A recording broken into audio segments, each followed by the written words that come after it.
Hey everyone, and welcome back to our YouTube channel. And are you looking to update your email address in Weebly? Whether you have changed emails or want to keep things up to date, this video will show you step-by-step guide. So let's get started. First of all, open a web browser on your mobile device and go to Weebly's official website, that is www.weebly.com.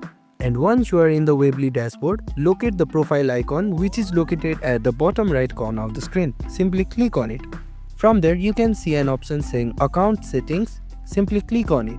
From there, you will be redirected to Account Settings, and there you will see an option saying Manage Account. Click on it. Here you will be able to see the option saying Change Email. Simply click on it.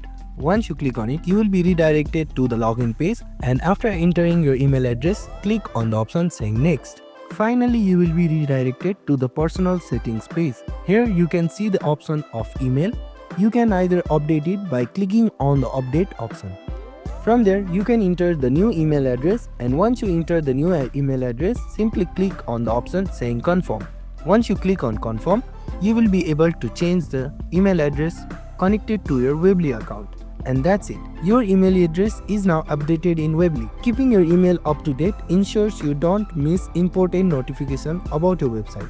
And if you found this video helpful, don't forget to like, share and subscribe to our YouTube channel. Thank you for watching, and we'll see you on the next one.